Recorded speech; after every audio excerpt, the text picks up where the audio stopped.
All right. Yeah. So we're going to jump in, and we are so excited to have the illustrious, the amazing Val Mack here. So welcome, Woo. Val. Woohoo. Thank you, thank you, thank you. Good morning, good morning, or good afternoon now, I Yeah, it's good guess. afternoon. Well, no, you guys you're in Eastern. Yeah. She's Mhm. East Coast time. Yeah. Okay. So I'm going to embarrass Val a little bit, but so happy to have Val because she has been, I would say, just so incremental to where I am today. Um, took me under her wing 20 years ago. It was 20 years ago, Val. And now I won't let her go. So I call her all the time, and she is just you will hear she's so wise, so gracious, and just an amazing coach and friend. And just we are so just blessed to have her on the call today. I Great. And you Yeah. share it with everybody, You Val. I love do. that. You You pay do. it You share it with forward. everybody. Yes. And I talk about you all the time to everybody, but I just so appreciate you and so happy that you were able to come on this journey with me and Katie. So thank you. Thank you, guys. That was, you kinda got me off guard here. Courtney, don't do that again. I was prepared to, and then, when you go to the emotional I side, know. that's, Bam. so yeah. Thank you. Okay, so Val, tell us about yourself personally and professionally. So, personally, I was born in Detroit, Michigan, born and raised there, went to Michigan and Michigan State. I left Michigan and ended up graduating from Michigan State, so I don't care anything about the rival. So look, Big Ten all day long. I'm the youngest of 7, and I'm very happy about that. That was pivotal for me and who I am today, Mm. sincerely. That's enough, I guess, for personal. Professionally, I worked my way through college, worked for IBM, and then when I left college, I worked for General Mills, had over a 25-year career with them. That's where I met this wonderful lady right here, Courtney, and head of supply chain for 2 high-performance work system plants before leaving, then started a consulting practice doing business consulting, executive coaching, and then I'm also the chief culture officer for a few startups. And that's me today. Just a few things. Oh, did I not mention I have 4 Are you amazing gonna talk young about the adults? children? Oh, I was about to okay. say so. I was like, are we talking about the children or are we not? Yeah, we gotta talk about the kids real quick. They're truly my fruit. They're my fruit for sure. I have 4 amazing young adults. I have a daughter and 3 sons. My daughter is an economics major. She graduated from Spelman College here in Georgia, and So my 3 cool. sons are 2 are Georgia Tech grads. The last one is there at Georgia Tech. One is an engineer in Chicago. One is in med school at Wake Forest in North Carolina, and the last baby one was the one I was fussing at before I got on this call today, so it just got me all spent up, and he is a computer science major at Georgia Tech. So, Katie, we could take advice. I said, Val know how to raise kids and do Yeah, no amazing kidding. things because I'm right. And she got four. How So I'm many you like, have, Katie? I've How got 2. many? 2, okay, good, I've good. got 2. I'm one of 4, Okay. and I've got 2. And yeah, I want all the advice I can get because economics, engineering, computer science. I'm like, yes, doctor, yes. Yeah, but their mother's crazy, you guys, so hey. See what happened though. Hey, look. See? My Awesome. sister-in-law, this made me laugh. She's like, so, their study shows that like highly successful people had like not like horrific trauma, but maybe just like a little bit of trauma. And I was like, Joe, what are you saying about my mom? Like, I was like, 'cause I think you're onto something. Absolutely dysfunctional all day long. You It gotta have like works. a little bit of fear, a Just little a little bit bit. of like to Absolutely. like do the right thing. I think that's not a I mean, that's probably pretty spot on. So I agree.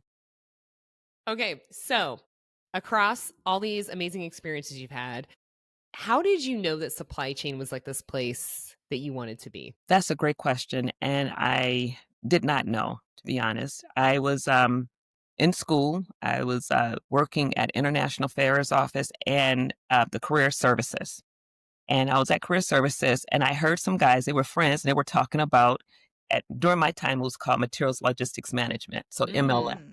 and it changed to supply chain.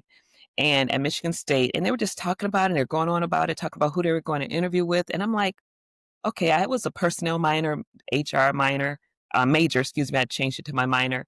And I'm like, "Well, I've never heard of that." So I'm looking through stuff and I didn't see much information. So I went to my advisor at Career Services and it just made me feel good. And then I said, "I think I want to look into that." He said, "Well, you probably wouldn't like it because it's mainly men.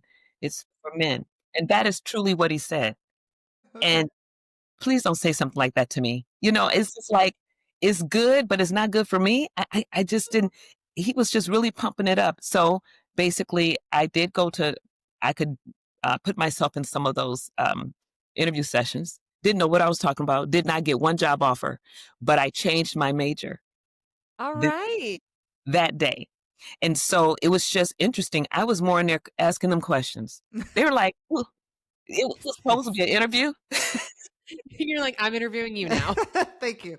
Because obviously my advisor did not, support women being in supply chain, and that truly was the case. So that's how I got over here and haven't looked back. It was an amazing career. So I love that you listened to yourself. I think at that age for me, that would have been harder to do. And you just like, I'm leaning in, like, I know this inner voice is telling me this is where I should go. There's something here. I'm going to go for it. yeah, didn't know what it was, but it turned out to be very, very well for my career, my life, me. Yeah. Everything. Yeah. Mhm. Ah, for all of us, actually. Right? I'm like, "Thank God you did For all of us, that." I thank love you for listening to that inner voice, Val. Oh yeah. She supply chains is amazing. What a catch. Love it. Love it. Okay, so fast forward to today. How do you describe to somebody that you meet at a dinner party, maybe a new neighbor? How do you describe what it is that you do today? So, that's twofold. Let's start with supply chain because I'm no longer there, but I still love it. It is my heart. And I tell everyone supply chain is the heartbeat of any business. Mm. It Mhm. really is. It's the heartbeat. Supply chain touches every aspect of the business, regardless if you're a marketing company, operations company, financial company. You cannot do business without supply chain, Mhm. period. And those companies who know that it is a great core of the business are great companies, sincerely. Now, I will say I've moved over to people, leadership, culture, and I consider that the heart of the company. So you Mm. have the heartbeat and you have the heart. And the heart, um, basically, all the leadership, all the culture, all the development would not be anything if you did not have people to develop to put into those roles to create that. So I think it goes hand in hand. So I'm the heartbeat, heart, whatever you want. I think I can help you be healthy, keep keep your heart beating somehow, and keep you healthy at the same time with people. So yeah, yeah, I love that's it. how I explain it. Really, I do. It's a little differently, but that's pretty much it. All right. So Val, you talked about it. You worked across operations, logistics, you're in people now, you've lived all over the US. Talk about what's been the most rewarding and then also challenging role in your career and kind of what did you learn from that? Because a lot of people listening, some people are newer in their career, and so sometimes not sure what role to take, but what have been those roles that you're like, man, this was really rewarding and maybe it was quite challenging, but you're like, at the end of the day, it was a good experience for you.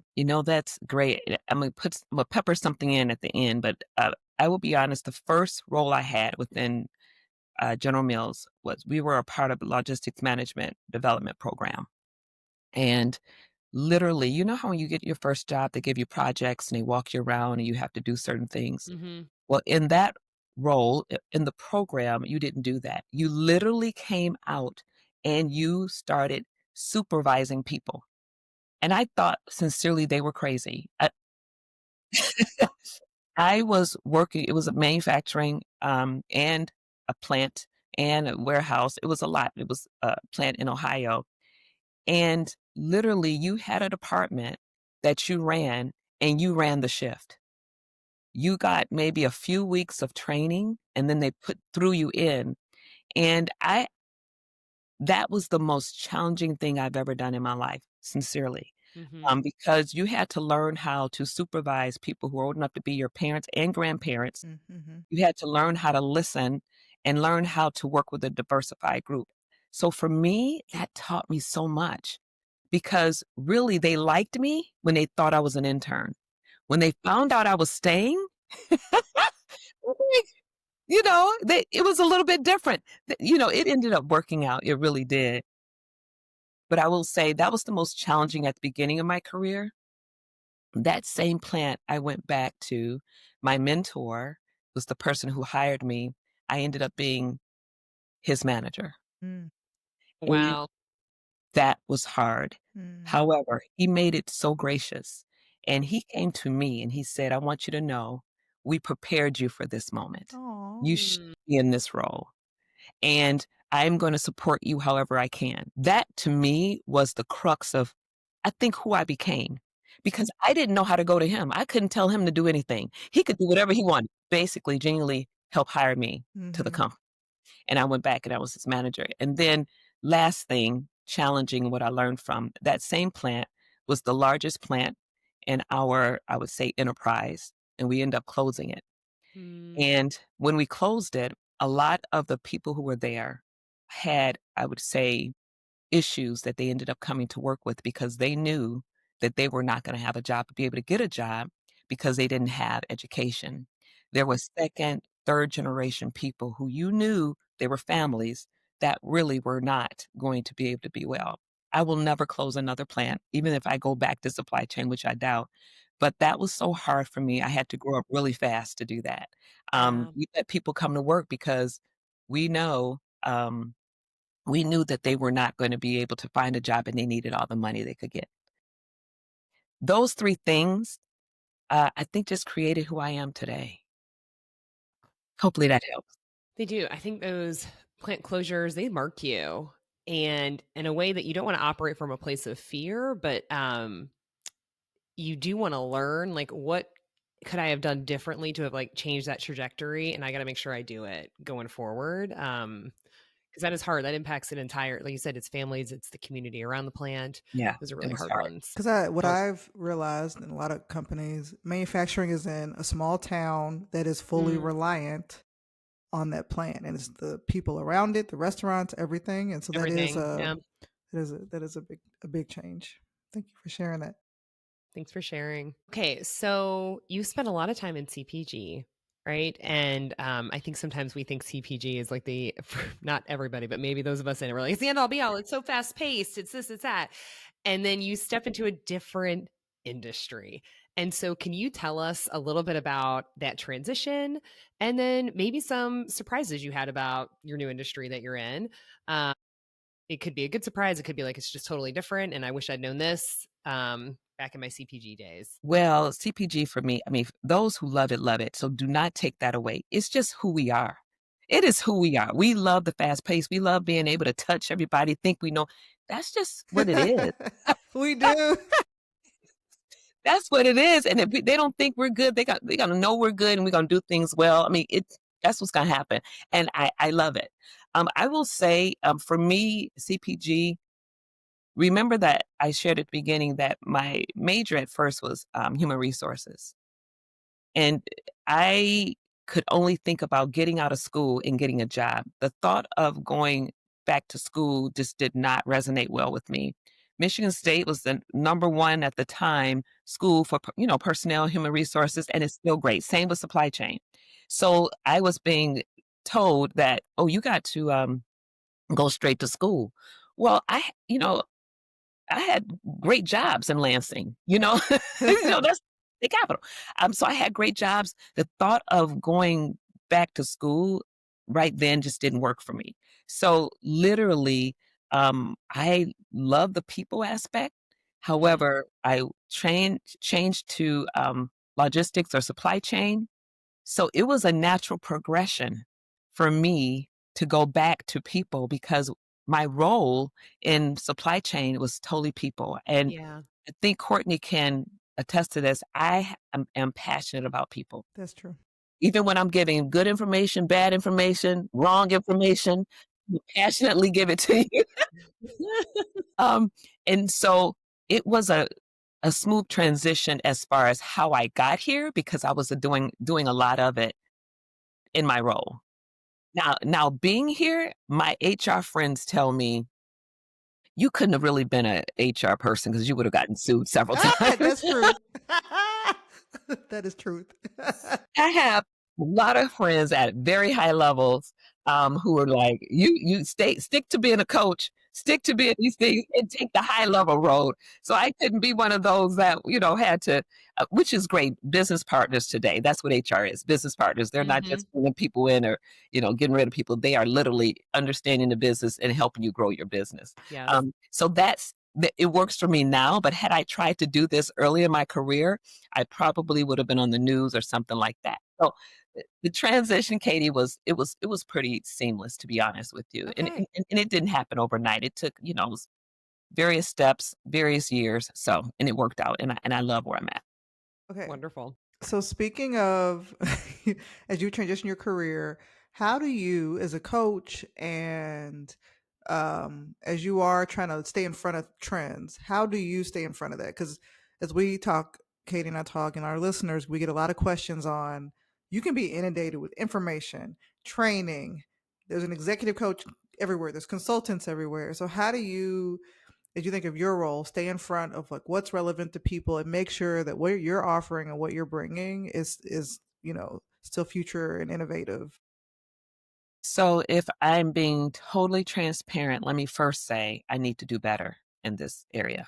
Okay, I need to do better because um, I'm not even on social media as much as I want to. It is literally too much information, Mm. inundated, so forth. So you find a nucleus of people that you connect with. Now, for me, I used to be on boards and so forth, and that was helpful because you really connect with those people and those people are connected to others. Mm-hmm. Because of my schedule and all that I'm doing, I'm not on any boards, although I'm looking to be maybe in the future. So you ladies, you all take this public, call me. Um, You could be on our board. I wanna be on your board. Done. I wanna be on your board. Done. Um, that is the way I do it today, to be honest, networking. I Mm. don't read a lot. I used to. When I was younger, I read a lot, probably too much, but now too much is at our fingertips. It's too much. So my main thing is networking, organizations, getting out there or receiving, taking on the thought that if I can help you, you can figure out a way to help me. I don't care what the industry is.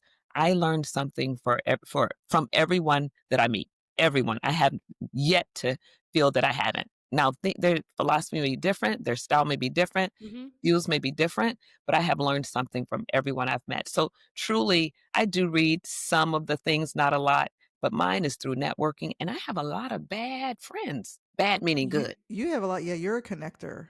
Like you know everybody. Everybody knows you, I and don't know. you. Yeah, what I Good. appreciate is you can see how this connection can help each other, and I love that. So yes, you are a great connector. Even when they don't wanna be connected. That's true. Sometimes I'm I like, don't "Val, I care. don't want to connect," and she's like, "Yes, you are," and I'm like, "I don't want to connect." And she's like, "You need to connect," and I do it. But yes, even when we don't see it, yes, Yeah. you make Just sure that we do it. 'cause one day you just never know. That's true. You don't. And I Mhm. love this approach too. Like literally every single person you meet, there is something to learn from them. And when you think about it like that, I don't know. I feel like that makes me more open to the Mhm. connection. Like kind of like, what am I Absolutely. going to learn from this person? You know, it doesn't mean you have to agree with it, but you're gonna learn Yeah. something. Mhm. A lot of Yeah. times I don't, Katie. I don't. But guess what? It tells me what I'm not gonna do Yeah. Mm. also. Yeah, Yeah. that's a Yeah. Yeah. good one. Yeah. Okay, you talked a little bit about this before, being a business partner. And so I want to dig a little bit deeper here. So, in your current role, you work very closely with the business owners and you have to really understand like what are their strategic priorities, where are they headed, and ensuring too like the company culture is either staying consistent or maybe even evolving with where they're headed. Like, how do you do that? Because to me, there's a parallel in supply chain where we have to understand where the business is headed so that we have a supply chain ready for it. So, like, how do you approach that from like understanding those again business objectives and then making sure the culture is keeping pace and doing what it needs to do too? Ooh, um, I don't normally always look at it like that, so when I give you this Oh, answer, know Mhm. that okay. give you an answer from this is raw right here, sincerely. This sounds a little arrogant, but it's true. I have the ability to create authentic relationships, and that's where it starts. I don't ask people about their business first. I don't really care, like their numbers. I don't. I care about them. So I'm asking them what their personal goals are.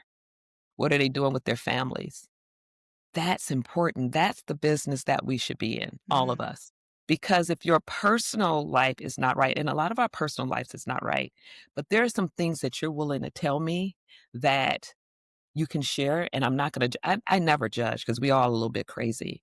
But I start there. I start there, and I'll say, "I don't know your numbers." They thinking they come and because I am a data person. I like numbers, I like data, um, and sometimes I have analysis paralysis, but I'm genuinely a person who care about you first, and I wanna know who's running the business. And if I don't know who you are, how can I help you with your business? And so that is So many good things I know, here. I'm like, I'm boom. like, got time to level up. Yes.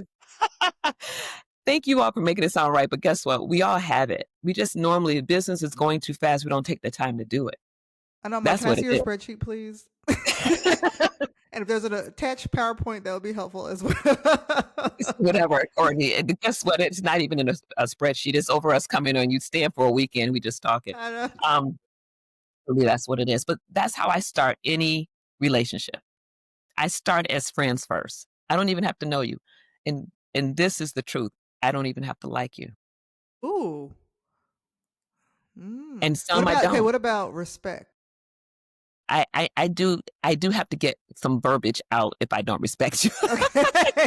I was like, I I do say certain things, yes, but okay. what I find is we're all working from a place of what we know. Mm, Some people Mm. just don't know. that's true. And Yeah. and those who do know, okay, that's what you know, that's your marinade, that's how you grew up, or that's what you become, it's okay.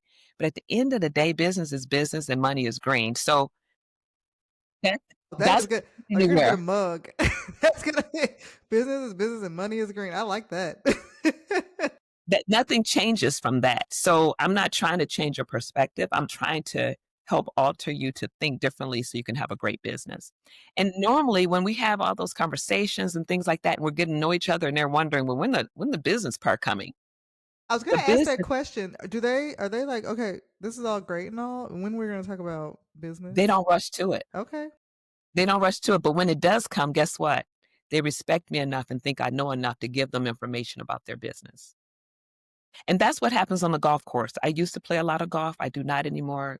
Knee surgeries, too many knee surgeries. So I can drive the cart. That's about it. But I can't get out there on the green like everyone else. And so a lot happens out there. And what I find, my sister, we call her Tiger Woo because she plays golf all over the world. We don't even know if she's good or not, but she does. She's got the pictures. She's got the outfits. Well, she used to send them to me like, I am not wearing that. You need to wear that if you go. Just crazy, all fanatical. Fortunately, I grew up. But she would say so many business relationships and things that she's been a part of. I mean, she was an entrepreneur. She was a VP for an engineering firm. After that, we don't know what she did. We don't know what she's doing now. But she's she's still flying around the world and She's like, making "'Cause these I golf." yeah, I mean, truly, So, that is Katie, it. maybe we said this is our hobby, we don't golf. Maybe we need to golf Maybe and we do also need to golf too. golf and do You this. know what? Hey, make it something else. Pickleball is the new thing, Mm. okay? I think So I'd rather golf. okay. I'm sorry. Well, I think I've seen some wine glasses, so some of your wine tasting, make that Yes. Yeah, may be the thing, So yeah, it's always a thing, But it comes create back to building the relationship. That's yes. what it Mhm, it's is. the relationship. That starts everything. That's why, when we talked, earlier in our careers about the pie, mhm. performance, image, and exposure, the performance, you're supposed to have your image, people create for you if you don't create it for yourself, but that exposure is key. So, Yeah. how do Yeah, we get that? And how do we give that to yeah. those coming in? So one thing I will say, because I have golfed, I'm not good, but I look like Katie see me. I got my whole outfit. She looks the part. She comes out, and I was like, People "Holy, are like, I didn't know "Wow." you golfed." She's like, "I I don't, but went I to know how to shop." I sure did. Like, I went to Dick's Sporting Goods. I'm going golfing with my boss, and he looked like I know what I'm doing. She was like, "Buy these things." I was like, "Perfect." I have the same outfit when I'm invited multiple times. It's the same situation. Awesome. But what I do like about it, and I share this with Katie because I golf with my boss and another coworker that I didn't know that well.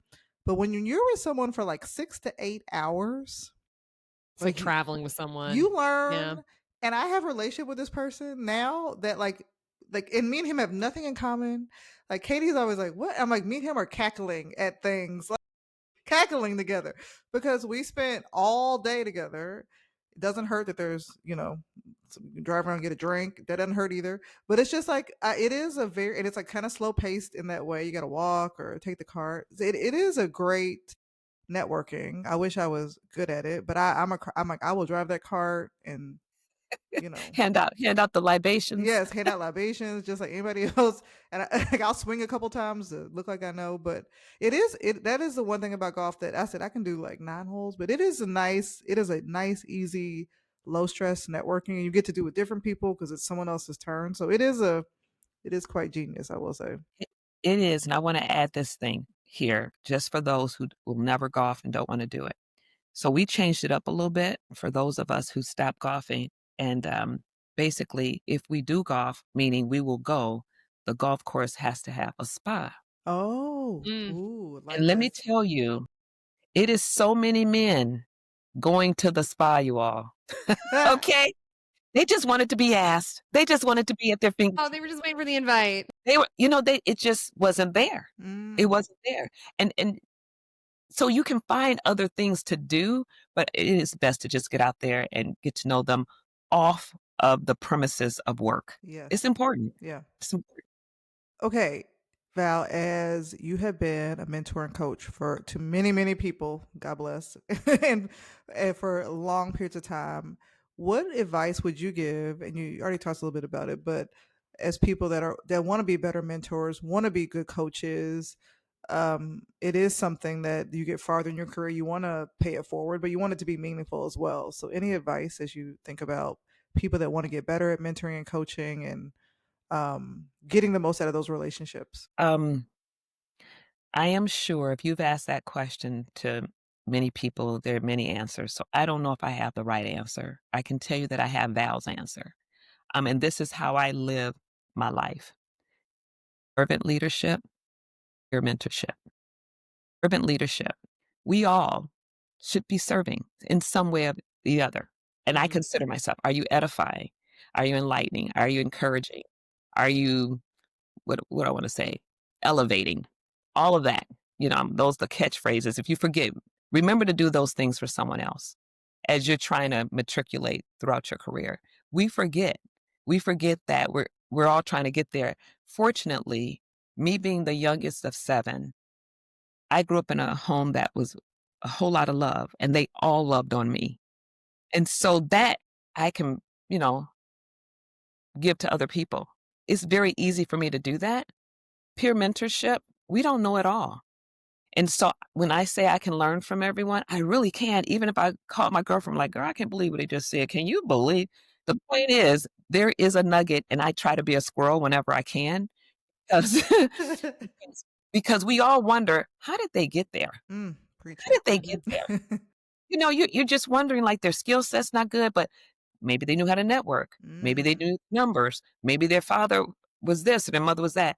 All of that's irrelevant. What can you learn from them? That's it. So I try to be a servant and I also try to be a great business partner. So peer mentoring, meaning I'm not really listening to you, but maybe you're going to give me something for this 1 minute. I'll listen to you for whatever that is.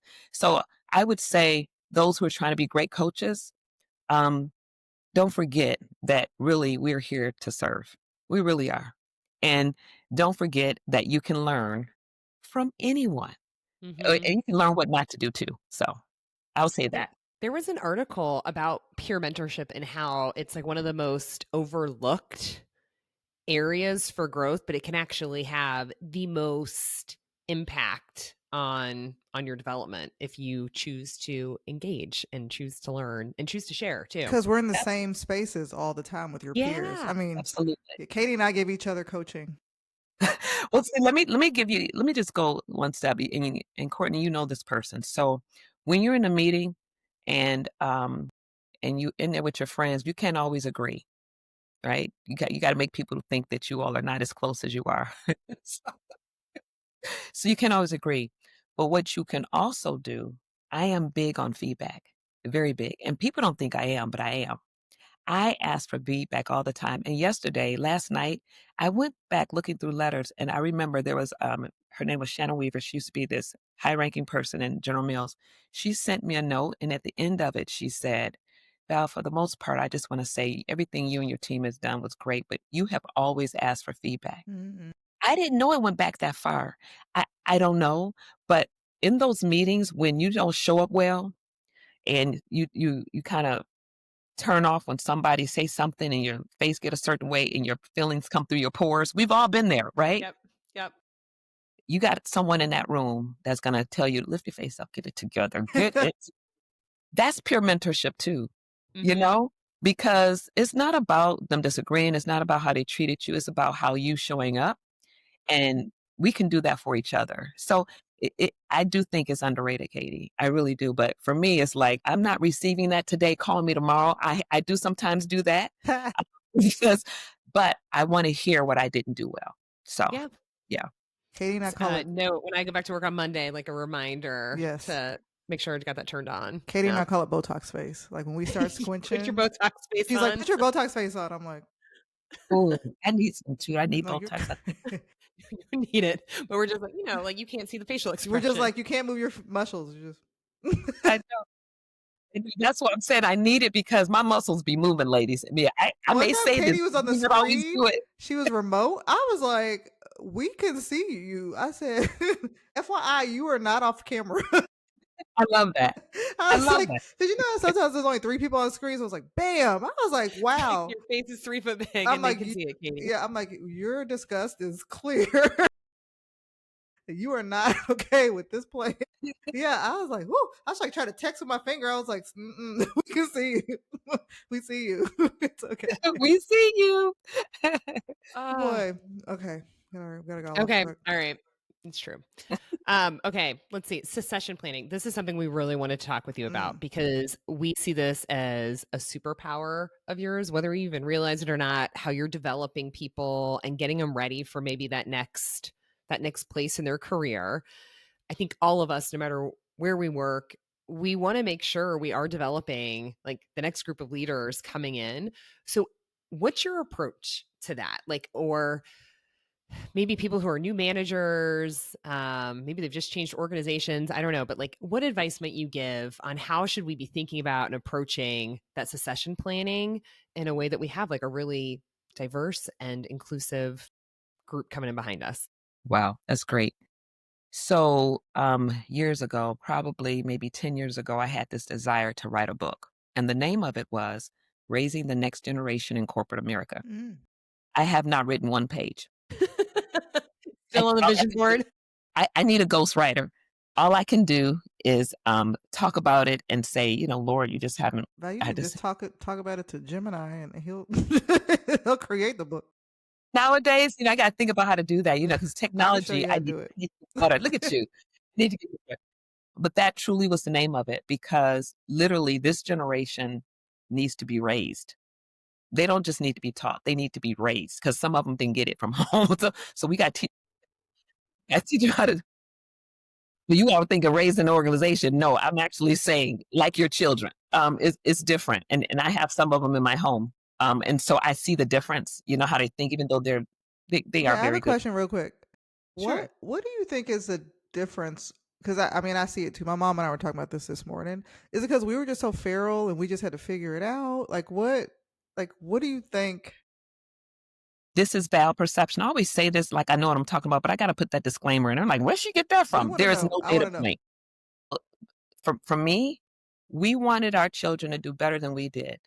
We didn't give them too many issues that they had to solve by Small themselves. trauma. You know what I'm saying? Yeah. I mean, truly, it's like we had to go figure it out. It was okay. And you did better than your parents.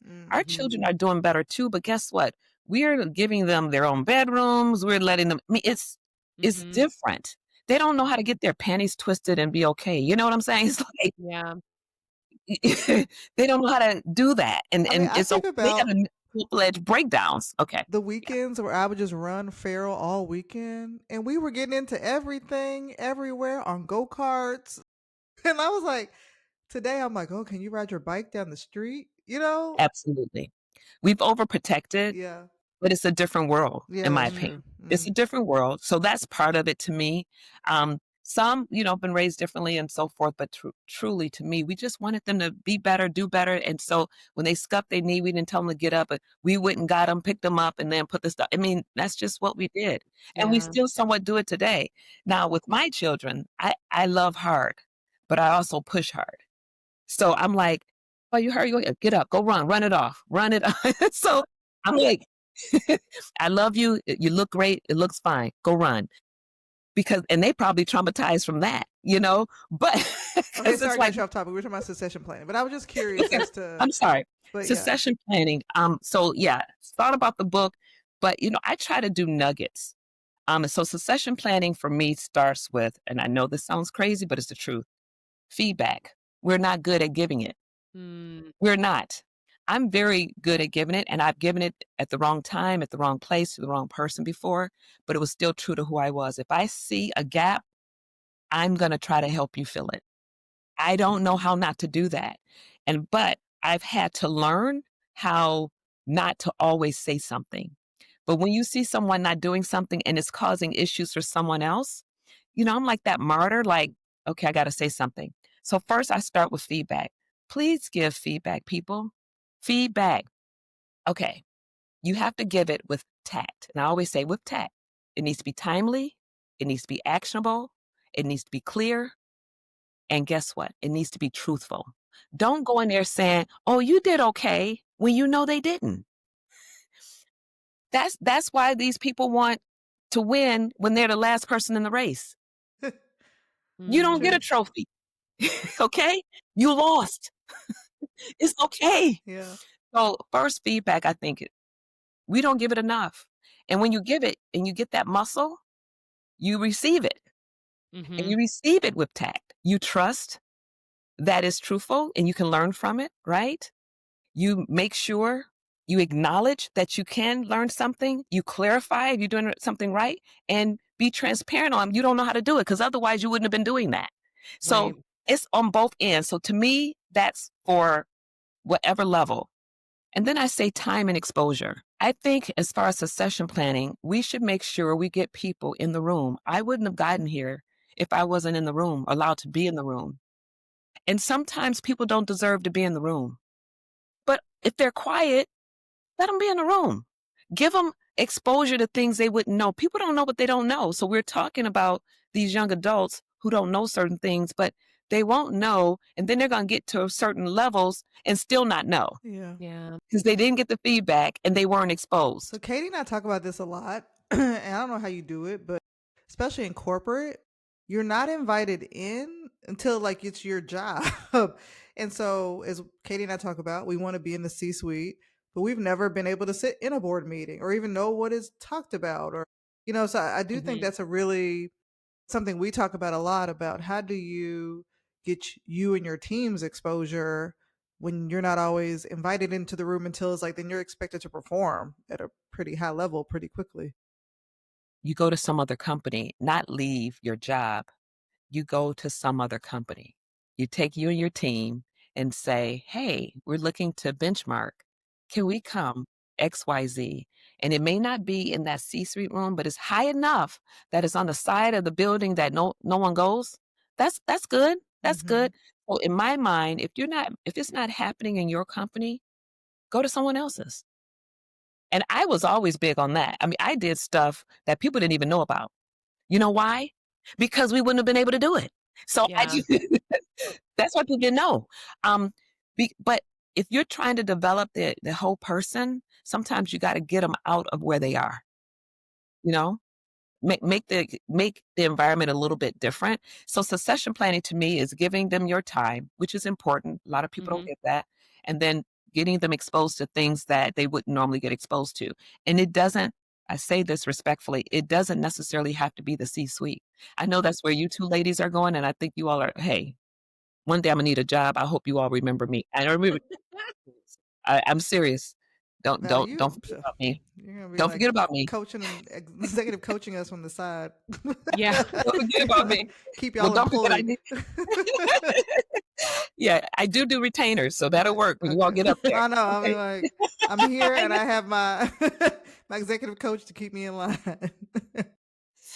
So those are very small. I know people probably come and said some very, very deep things. It's not that hard, you all. It is not hard. It's not. Nothing But is. you have to do it. So I Yeah. love that. So the You have to be feedback, and intentional I love the tact for both giving and then Mhm. for receiving. receiving. And then, yeah, are you making time for them, and are you creating the places where they can get exposure to what's coming next? Because, gosh, when you get that context, it makes you better than even in your current role. Right. And not Yeah. only that, call whomever and say, "Hey, I want John to sit in if you don't mind. He's taking some notes. He's gonna bring them back to me. Want him to sit in. You okay with that? But what is he coming from? Just want him to listen. Would you be okay with him coming?" Most of the time, they're not gonna say no. Yeah. They're gonna tell Yeah. somebody else, "Katie wants John to come in here. I don't know what she's doing." You don't care about that? As long as he's sitting in that room, Yep. Yep. because it's not for his betterment just for where he is, it's Yeah. for his growth wherever he wants to go. Yep. I like Yep. that. Yeah. Okay. Who are the people that have had the biggest influence on you, either career or just your personal development? Okay, so you guys, this one's a little long, but just bear with me because I wanna talk personally and then professionally. Personally, my family. Um, my mom raised us with so much love, and, I had, 3 brothers and 3 sisters, okay? My 3 sisters, I would say my brothers were just my brothers. I love them and they're great, but my sisters, my oldest one is the one that we call Tiger Woo. I call her the businesswoman, right? Um, she gave me I think it was 11 or 13 suits when I came out of college and my Mm. first luggage set. I I Aw. I wouldn't have known. I wouldn't have known. You don't know what you don't know. She gave me that, and I wanted to be like her, even though I don't know what she does today. I don't. I Yeah, wanted to link be I'm look her up on LinkedIn. I'm like, what is she do? I wanted to be like her. My second one, we call her the butterfly. Lois is my sister's name is Desmond. Lois is a ball of sweet, just candy. She has nothing but positive things to say. I can go to her and the sky could be falling, and by the end, I see rainbows. I mean, that's just who she is. Yeah. And then the last one is the bully. Nita has always been my protector. I have never had a fight in my life ever, because of her. And to this day, if it tells you anything, she's an investigator, Detroit. So Detroit, Michigan. She's all that. But I've never had to. So they kind of just took care of me. And Mm. if I think about my life growing up, they were older too, much older. My mother and dad, I don't know what they were doing, but it was years later. I'm like, so they made it clear I was a mistake. They made it clear, mistake. But from a family standpoint, professionally, there's 2 people. I thought about this one, and you all know him with John Church. Mm, Let me tell you why. When I first started with the company, I started in Toledo. John, I heard he was this high flyer. He was gone. I did something at the plant. He sent me an email back saying he had heard what I did. I didn't know him. Mm. But that moment, I wanted to get to meet him. mm, I wanted to meet him. Secondly, in my career, John Church, emulate the fact that he knows everyone's name. I went to a company that there's a gentleman there who knows everyone's name, and I'm like, "Oh, Lord, you're just playing with me," but he really did, and they genuinely know it. John was very vulnerable, brought him down to Black Champions Network at the Covington plant. He wouldn't come, very high level. He said, "The only reason I'm coming is for you. Do you know I would do anything for that man?" You're only coming for me? Really? He probably told that to everybody. That's why I'd say time and exposure. And then lastly, I was higher level and John said something and I didn't know if I wanted to go give him feedback. But me who I am, me who I am, being who I am, um, at the plant, I did not like anyone calling the guardhouse a guard shack. We called it 2 things, guardhouse or welcome center. mm. We don't have a guard shack here. We don't have people who work in a shack. And I will say John had said it, and I went to him and said, "John, is it okay if you don't say that?" He said, "Val, I like that."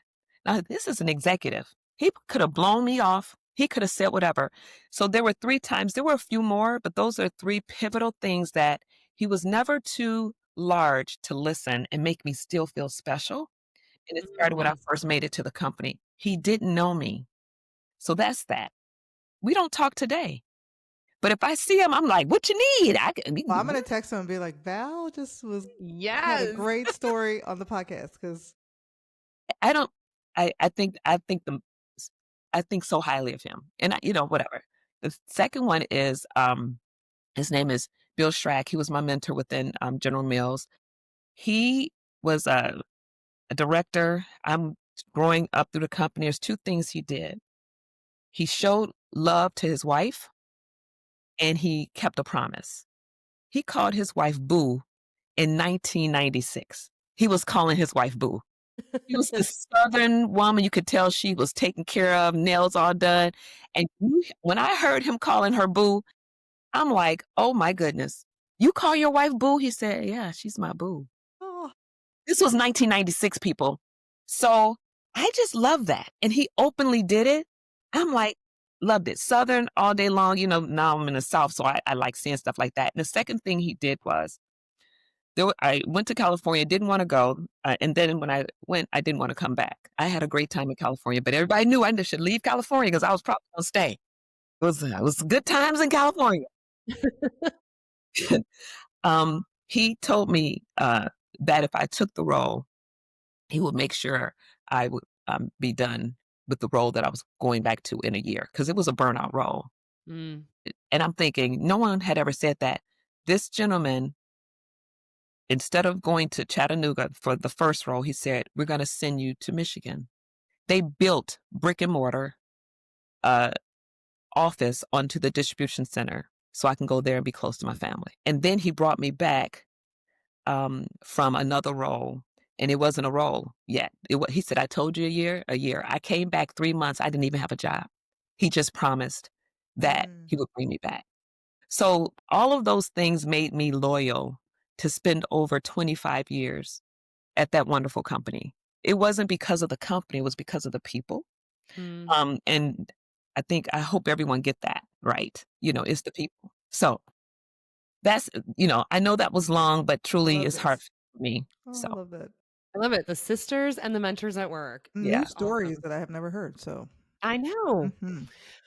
Okay, so we want to wrap it up because we feel like you get reached out and called all the time for advice for all kinds of different things, to be I know. Thank you for honest. coming on for free. I was like, we Yeah. can't afford you, really. I don't get paid for this. I thought I got paid. Absolutely I no. was like, you can get a sticker and a mug. No. This Okay, I'm gonna say this before you ask that question. This is a pleasure. I love seeing both of you creating space for other. It's not just women. I know there are men listening to this. I know there are. Okay, but is she supply chain because it's just so cute? I want some paraphernalia. That's what I want. Give me something I I just can wear. give me your You got it. sizes. Whatever you Okay, thank you. Okay, last question. We come to you for advice for all kinds of things. Could be clothing, could be career advice. For someone who's entering supply chain, so someone just leaving school, they're just about to make this venture into supply chain. What is a piece of advice that you would share with them as they embark on this journey? I I can be a person of few words or I can be wordy. I'm going to say this. It's an open road. You have the ability to touch every aspect of the business. Enjoy the ride. That's it.